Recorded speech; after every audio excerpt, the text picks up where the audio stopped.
This is the Argonauts, our amphibious 3D river mapping entry into the Map the Gap challenge set by DASA and DSTL. This is a surface vessel. It drives to the river using wheels, 8-wheel drive, powered by 48-volt Tesla battery modules. As it enters the river, it then switches over to twin electric thrusters to propel itself through the water to the other side.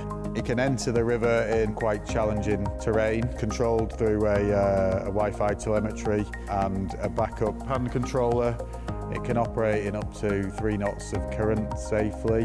It uses 3D multi-beam sonar capable of measuring 50 swaths per second. The vehicle's also fit with 3 laser scanners, a Leica laser which is capable of measuring 1 million points a second, SICK laser scanner which is a shorter range laser scanner covering a gap which we have beneath the vehicle that the Leica laser scanner can't cover. We also have a Velodyne VLP16 laser scanner which can give an instant 3D view of the environment around the vehicle with a 20 Hz update rate.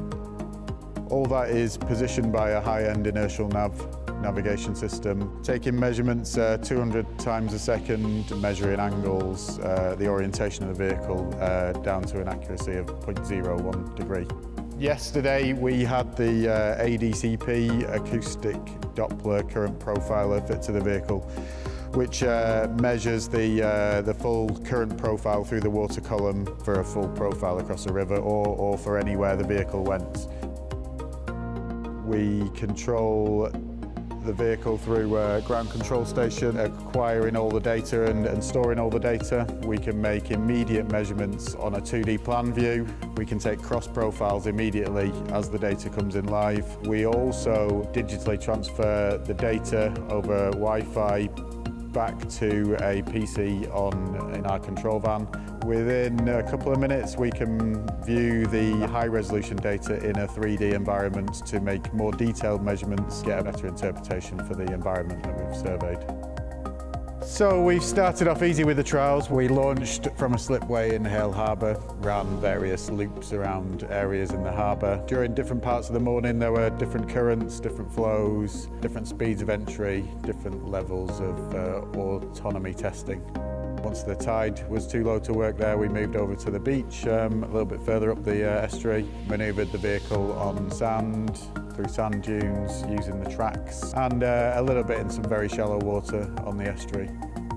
Today, we moved over to the river crossing site, grassy area, rocky beach, sand dunes, and a 180-metre river crossing, exiting onto the other side, onto kind of pebbly, rocky beach. We made various crossings of the river, quite a few trial runs, and then we completed the main challenge of 3 consecutive crossings, and we also completed some runs up and down the river parallel to the riverbanks.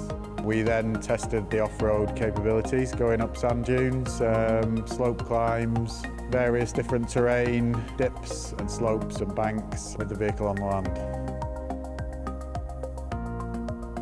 Everything's gone well today. It's a difficult site for this type of vehicle. The tides were running quite strong towards the end of the test, but yeah, a nice environment to put the vehicle through its paces for a proper challenge.